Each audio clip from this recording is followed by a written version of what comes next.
we have two massive cases, one in particular, the most massive case of terrorism from an Afghan national that was brought in by Joe Biden. We have two cases.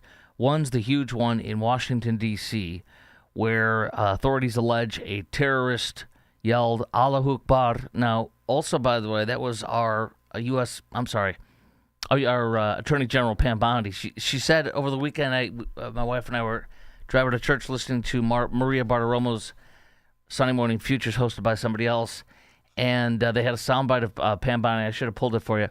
But she says, and we have information now that he yelled Ali Akbar. It's not Ali Akbar, it's Allahu Akbar. Ali Akbar, yes. She was crying out for Muhammad Ali. But seriously, we have one National Guardsman killed. That would be Sarah Beckstrom, 20 years old, of West Virginia. Beautiful young woman, absolutely beautiful. Andrew Wolf, 24. Thank God he is now wiggling his toes this morning. And he also was able to, I believe, nod or squeeze when he was asked a question by his parents. Thank you, God, because he was not looking good. So what we're going to do here is we're going to get into how there was no vetting whatsoever. You're going to hear something you've never heard, I guarantee you, and all the coverage and all the chaos of the Thanksgiving holiday, and I hope you had a good Thanksgiving aside from this horrible terrorism. But you're going to hear about these Afghan terrorists and how there was no vetting whatsoever. None. Like, way worse than you think. That's what I got for you. That's some of the stuff that you haven't heard anywhere else. Also, you're going to hear a comprehensive amount of Afghans over the past several years that have done terrorism or serious homicidal type violence in this country to police officers, civilians like you and me, and to their own family in this country. They literally have no business being here. They never should have been brought here. They cannot handle our culture. They cannot handle the freedoms. And many of them turn up inside. And by the way, we should have left them there. But do you know what I found out so much over the weekend, too? So many of these Afghans that were fighting, in fact, all of them apparently were paid. They were doing it because they were being paid. Second of all, we shouldn't have imported any of them. We should have left the 2,500 troops there. We never should have abandoned Bagram Air Force Base. Joe Biden did that because he was just an absolute moron and a failure. Over-the-horizon technology is a big way of saying we have drones that we can fly from other countries, but you can only go with the fuel. It runs out. It goes over the country for, if you're at best, a day. It has to go back.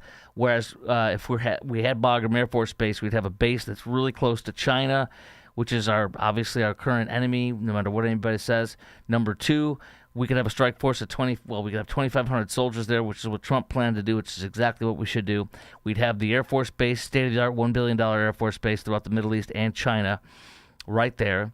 And also, anytime terrorists would reconfigure themselves, or groups like ISIS or Al-Qaeda, who are now running free. They have free range, just like they did before 9/11, one of our security experts that was talking over the weekend said. We could have thwacked them, gone beyond the wire, go up, and then come right back, behind the wire. Biden, when he abandoned Bagram Air Force Base in the middle of the night, he literally freed thousands of terrorist prisoners, ISIS and Al-Qaeda. One of them was the guy who strapped on the bombs 3 days later and blew himself up and killed 13 soldiers, maimed dozens of our soldiers, and killed dozens and dozens of Afghans. Now, Biden also would not allow our soldiers. They said, remember there was a soldier who said, he testified in Congress, I saw the guy. He's the guy that we knew we were looking for that was going to blow himself up. My direct supervisor says, no, you can't shoot him. So then I went above his head, like 2 or 3 or 4 things above his head, which is way big no-no. And he asked that guy, can I shoot him? He said, no. Joe Biden doesn't want him to be shot. And Joe set him free. So Joe says, go. And then he goes, he straps bombs, he blows them up, and before he does, Joe says, don't shoot him, let him kill you. But the biggest failure is letting in up to 120,000, depending on who you're asking, Afghan nationals, none of whom have any business being here. We know that we learned about this terrorist who's accused terrorist who shot and killed is accused of shooting and killing a National Guards woman and a National Guardsman who is still alive, Andrew Wolf, thank you, God. This guy has not been functional as a person, a father. This just came out today from the New York Post. He has not been functional as a person, a father, or a provider since March of 2023. He quit his job. His behavior has changed greatly. That was written in January of 2024. So literally almost exactly a year ago, 2 years ago, Joe Biden, by letting this guy in and such, there is a state group that works with refugees and then works in conjunction with the federal refugee settlement stuff. And they knew he had become suicidal, had been unfunctional as a father, struggled to assimilate, failed to hold down a steady job or commit to learning English. A bum who hated everything, hated his life, and went into hiding in his own apartment away from his kids and his wife. Periods of dark isolation, reckless travel. He spent weeks in a darkened room not speaking to anyone. This is who Joe Biden let into our country. This is who is accused of driving 2,300 miles across the country from a luxury apartment that we were paying for, by the way. Most of these people were paying for. I heard something about the amount of welfare and stuff we're paying for them. It's unbelievable. It's sickening. He drove 2,300 miles across the country, I should say, to allegedly kill this guardsman and try to kill the other one. He's failed to stay in contact with his Washington state officials that were supposed to be monitoring him. It was mandated by his terms of entry. He agreed to doing it. It was mandatory. He didn't do it. The children's school raised concern about his behavior. He faced eviction for not paying rent for months. They believed he had refused any assistance whatsoever for them saying, can we help you, this, that. So this was a recipe. He didn't want anything. He crumbled up inside, became angry, smoked tons of weed, and hid from his 5 children and his wife, and didn't pay his rent, and didn't have a job, and didn't learn English. He's a freaking bum who hates America. That's who we brought in. The CIA, by the way. Oh, the CIA vetted him. The CIA did not vet him to come into this country. The CIA vet him to be in a unit that would kill people, which I don't care. That's fine. But the CIA did not vet him to come into this country. They vetted him to fight in Afghanistan for us as a mercenary. They did not vet him to come into this country. Nobody did.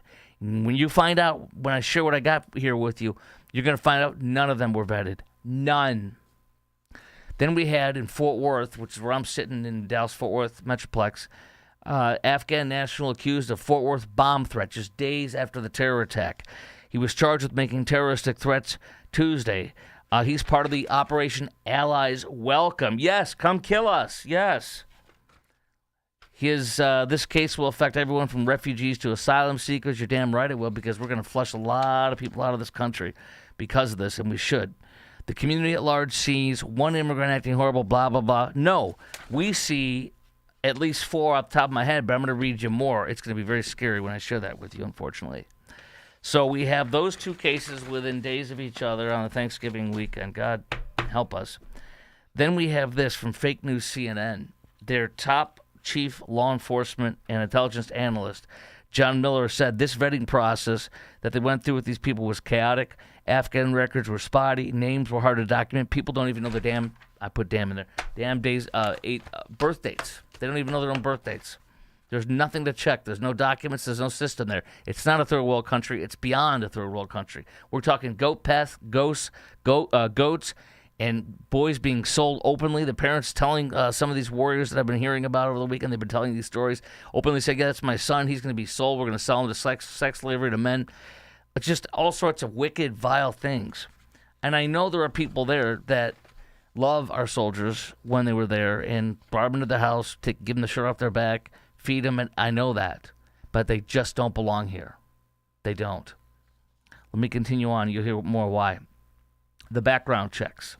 These background checks were unbelievable. Actually, before I do the background check, Sean Parnell is a decorated war hero who fought in Afghanistan and was one of the most successful and lethal military outfits there are. Sean Parnell also is a spokesperson for our military in Donald Trump's administration right now. Here's Sean Parnell on the Tucker Carlson show on Fox News, and I'm not going to debate Tucker whether he's good or bad or ugly. This is from about 3-4 years ago on Tucker's show. Sean Parnell saying what he thinks about Afghans and if they should come here. We worked with an Afghan interpreter for over a year. He was on every mission with us. He was on every fight with us. And one day we got tasked with an observation post to watch info routes from Pakistan into Afghanistan. My platoon that day rolled up onto the hill. We wondered why the Afghan villagers all around that hilltop were watching the platoon. Rolled up onto the hill. one of my trucks hit a plastic Italian TC6 anti-tank mine. It wounded 4 of my soldiers seriously and killed somebody in my platoon. After that mission was over, during our after-action report, we found out that our interpreter, who had been with us every step of the way, someone who we thought was our friend, we learned that he was working with an Iranian IED cell in Pakistan and coordinated the placement of that mine, which killed one of my troops in a devastating attack.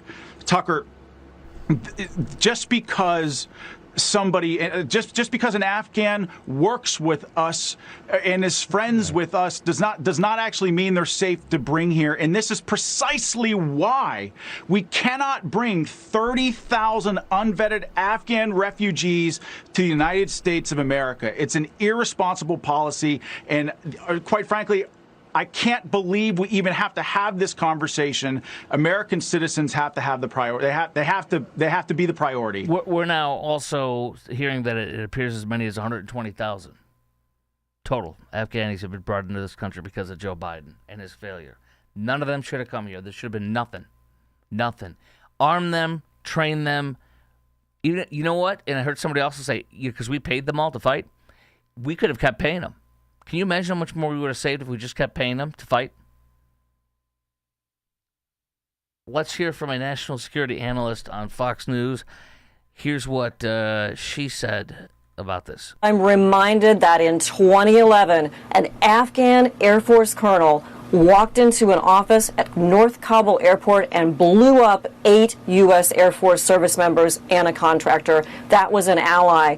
The risks here are just very, very large. And that's why I'm really glad the president is going to go and look at other cases, and we must keep an eye on this radicalization of Islam and this threat that, frankly, now is inside our borders. Other than her talking like this, which is not how anybody normally talks, she had good information.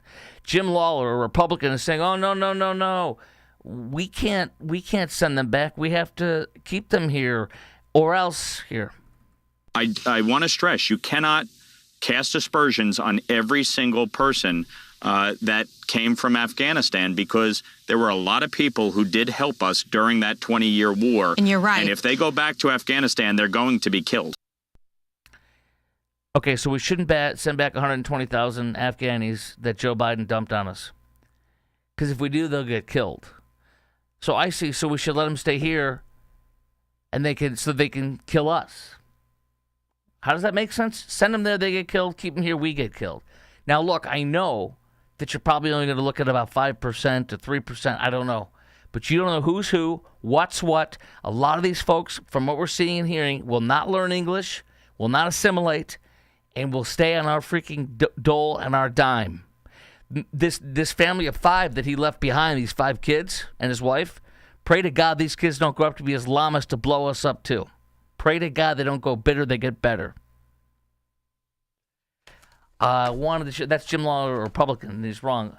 Let's hear Margaret Brennan, who literally, this is a couple years ago, and I believe this is when J.D. Vance was vice president-elect. Listen to how she literally cannot allow J.D. Vance to talk for like a minute without interrupting him 4 times, saying how he's wrong about the vetting. The vetting is great. The vetting was great. When you talked to us in August, you said, I don't think we should abandon anybody who's been properly vetted and helped us. Do you stand by that? Well, Margaret, I don't agree that all these immigrants or all these refugees have been properly vetted. In fact, we know that there are cases of people who allegedly were properly vetted and then were literally planning terrorist attacks on our country. That happened during the campaign, if you may remember. So clearly not all of these foreign nationals have been properly vetted. No, but there are 30,000 people in the pipeline, Afghan refugees. But my primary concern as the vice president, Margaret, is to look after the American people. And now that we know that we have vetting problems with a lot of these refugee programs, we absolutely cannot unleash thousands of unvetted people into our country. These people are vetted. Good. These people are vetted. Just like the guy who planned a terrorist attack in Oklahoma a few months ago, he was allegedly properly vetted, and many people in the media and the Democratic Party said that he was properly vetted. Clearly he wasn't.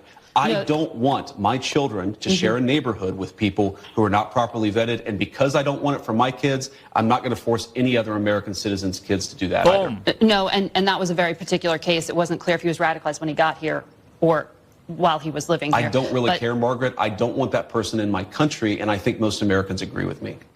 She interrupted him 4 times in 1 minute. She could not stand to let him tell the truth. I love what he said, too.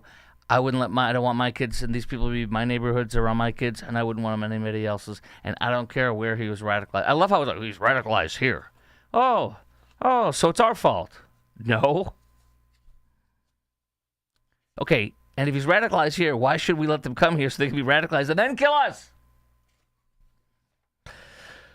All right, so this is where it's going to be something fierce with you right now. Here's what happened. There was no vetting, and here's the story. This is from former FBI agent Nicole Parker, who was involved in doing the background checks, one of the FBI agents who did background checks on these people. Ready? Quote, it was a free-for-all.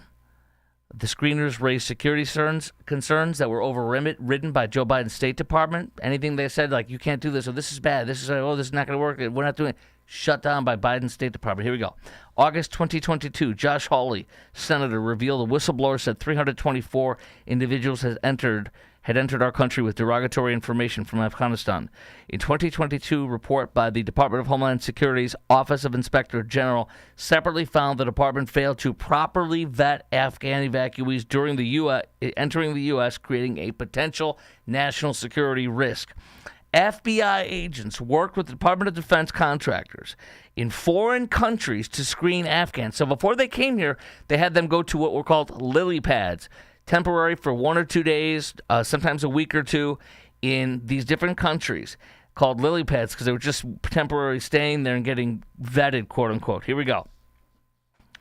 The State Department repeatedly overrode their security concerns. There were individuals that were not being recommended to come to the United States, yet they were being overridden by Biden's State Department, Parker said. The lily pads, countries that were like Germany, Qatar, Spain, Italy. Evacuees stayed there only days or weeks as U.S. officials attempted rapid screening and collected biographic and biometric data before sending them to the U.S. The Inspector General found the lily pads were rushed, understaffed, and inconsistent, leading to major documentation gaps, missing records, and vetting shortcuts. DHS used humanitarian parole, which is normally on a person-by-person, case-by-case basis. They use it for all the tens of thousands of Afghans, not person-by-person, case-by-case, just magic wand like Kamala and Joe did for the illegals. So they did that to quickly process tens of thousands of Afghans into the U.S., bypassing the special immigrant visa and refugee programs, which can take years, days or weeks instead of years. Many times, former Special Agent Parker, who did these vetting with others, with DOD and other FBI agents, many times it felt like anyone was allowed to come into the U.S. from Afghanistan, regardless of who they were. What happened to our National Guard service members is a direct result of the lack of vetting. She said it was almost impossible to vet evacuees because they arrived with no verifiable documents or records, leaving nothing to run through intelligence or criminal databases, putting citizens, law enforcement, and the National Guard at risk. There was nothing to do checks on. She says, how many sleeper cells are here? Who knows? This from a Washington Examiner story that came out the year of shortly after the evacuation that Joe Biden, and by the way, it was not botched. Joe Biden's evacuation from Afghanistan was not botched. Botched is when you make a mistake. Joe Biden made a choice to do it this way. It was not botched. Botch implies incompetence or some kind of an error. This was the plan. So when you plan on doing something and that's what you do, that's not botched. That's the plan. So anybody that tells you botched, correct them. Say this wasn't botched. This was his plan. This is what he wanted. It truly was. The Washington Examiner on November 24, 2021, after the horror unfolded in Kabul with Joe Biden's horrible exit, almost none of the 82,000 people airlifted from Kabul were vetted before being admitted to the U.S. Almost none of them. That's according to a congressional memo summarizing interviews with federal officials who oversaw the effort. Senior officials with Homeland Security, Defense, State, and Justice described a disastrous screening and vetting process. It relied solely on criminal and terrorist databases. That is merely screening rather than vetting. If you want to work for counterintelligence or intelligence or counterterrorism, if you want to work for even police officers, they go through a rigorous, real vetting process, which is where they do. What do you call it? They have them do polygraph tests. They interview your friends from high school, from college. They interview your former employers. They interview your family members, relatives, and all sorts of stuff. This didn't happen. None of this happened. They relied solely on criminal and terrorist databases. Is there a criminal database in Afghanistan that's available? Was there then? Is there now? Come on. Is there a terrorist database? No. It's merely screening rather than vetting. 75% of evacuated Afghanis were not American citizens, nor green card holders, nor special immigrant visa holders, or applicants of visas. They created a brand new, out-of-cloth screening process just for this population. Magic Biden wand. They didn't want to have a third-party location to treat them like refugees because they didn't want to have to admit that even the evacuation was kind of a failure. Get them out of sight, get them out of mind. And that's exactly what happened. Just months after the airlift, U.S. government was already aware of 10 instances in which Afghans were flown to the U.S. were determined to be national security threats. Afghans without any ID or records were approved for travel. Amid the chaotic airlift in 2021, Congress passed a continuing resolution that year that gave all Afghan evacuees immediate eligibility to get a real ID. Now, what is the level of terrorism and violence and attacks that Afghan refugees have done to us, to our police officers, to our guardsmen, and others? This is from Daniel Greenfield in FrontPageMag.com. Here we go. The terror attack in D.C. took place a mere week after another Afghan, Abdul Haji Zada, was sentenced to 15 years in prison in an election day plot. This is the one that I played some audio for you out of Oklahoma. He was going to, I believe from my memory, he was going to come here. He's an Afghan national. He was going to come here with lots of guns and shoot and kill people in Dallas-Fort Worth when they went to vote on election day. Another great Afghan evacuee. Sentenced to 15 years in a post-election day plot. Abdullah and Nasir Ahmad Tawhidi, his Afghan brother-in-law, a former guard at an American facility in Afghanistan, had plotted a mass shooting attack directed at large groups of people on election day. A video showed Tawhidi reading to Zada and his daughter a text that describes the rewards a martyr receives in the afterlife. This is who Joe Biden brought into our country. Tawhidi bought one-way tickets for his wife and his daughter to go back to Afghanistan before they planned attack. He wanted them to go back there. He stayed here so he can kill us while his daughter and wife can go back there. And they would be heroes. In 2025, Afghan refugees stabbed their caseworkers in Michigan and in Texas and stabbed each other outside of the Islamic Community Center of Lancaster in Amish country. Or Lancaster, we call it Lancaster here in DFW. In April, Jamal Wali, an Afghan refugee, opened fire at police officers in Fairfax County, shooting two of them. I saw the body cam video. I should play it for you. He's F this, F that, you're racist. Another Afghan refugee. He shot two of our cops before they took him down. They popped and dropped that son of a bleep. Like Nasir and Ramalwala, Jamal had been potentially eligible for a special visa because he served in the Afghan military, where he could come here to our country and shoot our cops and try to kill them. In 2024, besides the election day plot, Farhad Shakiri, an Afghan, was charged with taking part in an Iranian plot to assassinate President Trump. Oh, the gift keeps on giving. As well as Iranian dissidents and two unnamed Jewish people in New York City. So there he is trying to kill Trump and Jews. That same year, another guy, Haji Abdul Sattar Abdul Manaf, an Afghan Muslim terrorist money launderer, sentenced to 30 years in prison for trying to import quality shipments of heroin to New York City to benefit Al-Qaeda and the Taliban. Gee, they're just so great. They bring so much wonderful things to our country. when they're not killing us? In 2022, Muhammad Syed, an Afghan refugee, burned 3 or 4 other Muslim men in New Mexico over religious differences. One of them was shot to death in the parking lot of Lutheran Family Services, a refugee resettlement agency. We're going to resettle you, all right, in the ground, with this guy yelling, Allahu Akbar.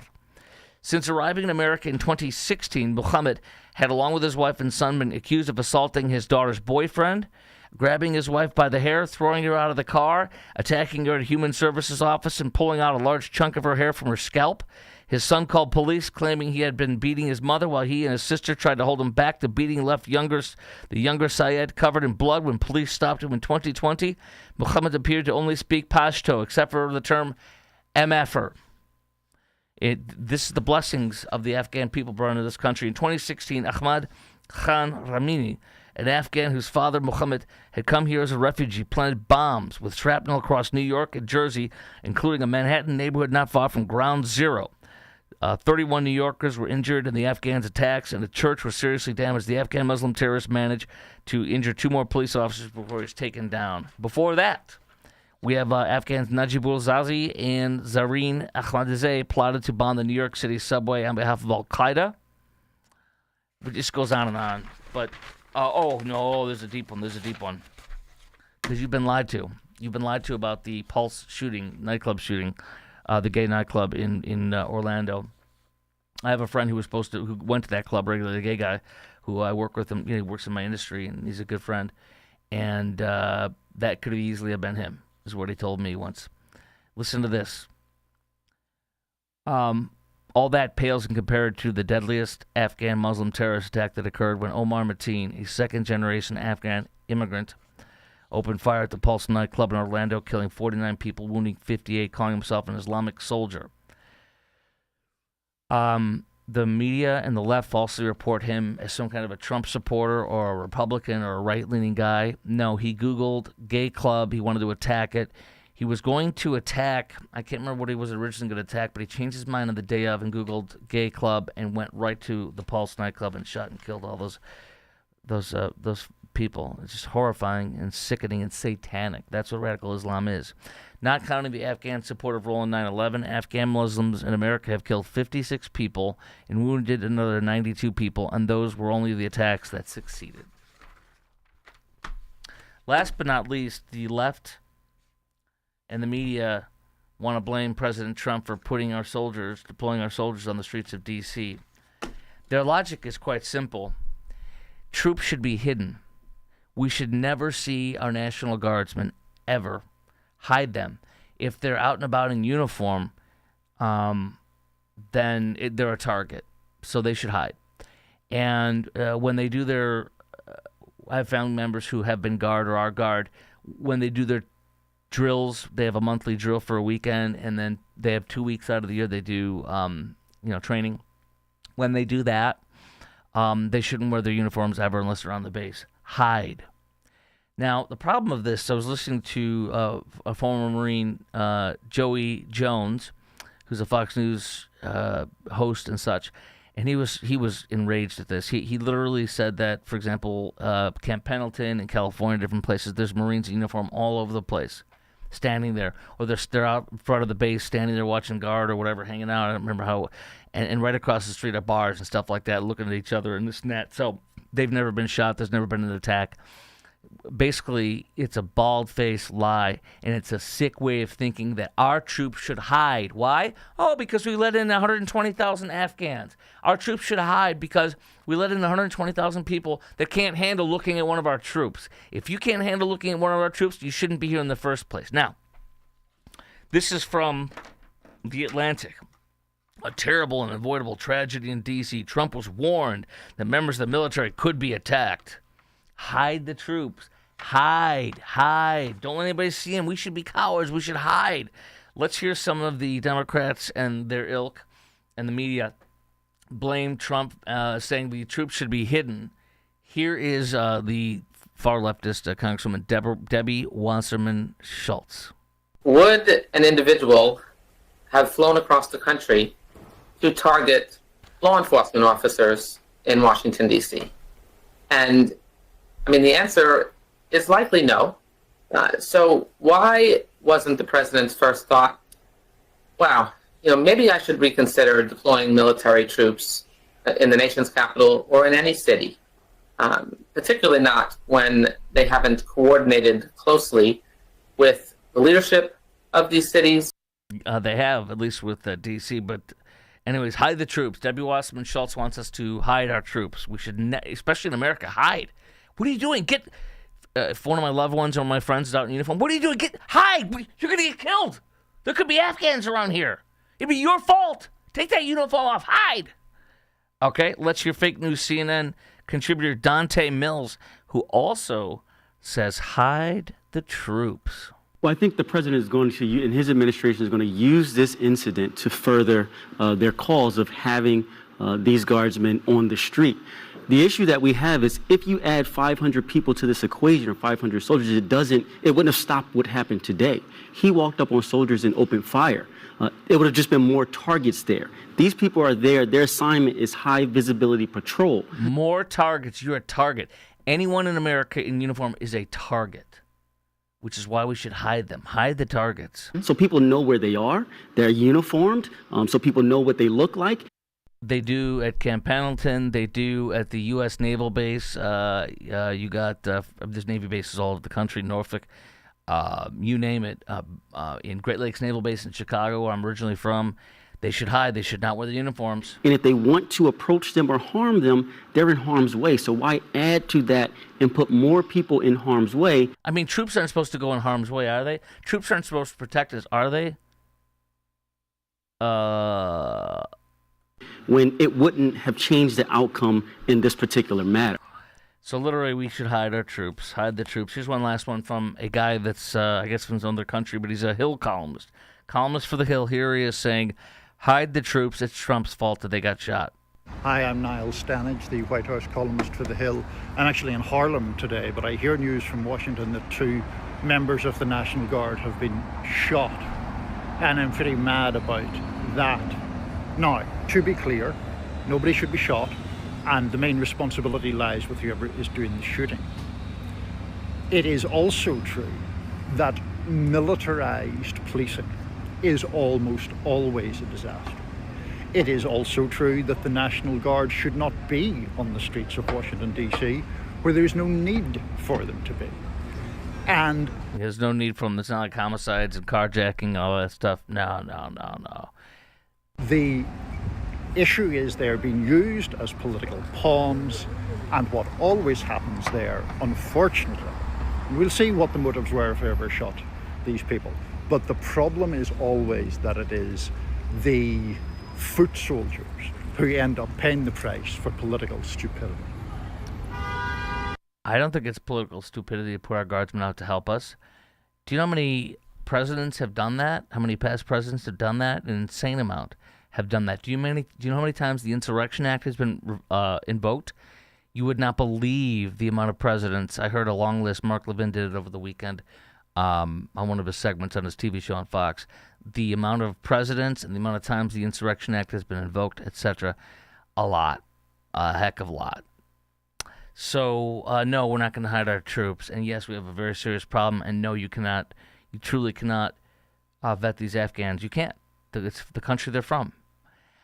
I want to also say something else, because I was sitting here talking about this. I thought about some dear friends of mine. They have a ministry here in Dallas-Fort Worth, and they actually minister to Afghans. And I have helped with them and their kids serve them. The obvious thing is to have a relationship with them and to share the gospel. If people are here, people are here. But we have a massive problem. And I think Trump is right to stop all the Afghan nationals, the Somali, every third world country. The list, by the way, you know what he missed on that 18-country list Trump did of saying all those folks are being on hold for now. We can't vet these folks enough to let them in for refugees or other things. He did not put on there the Islamic Republic of Mauritania, where I never will allow this to be forgotten.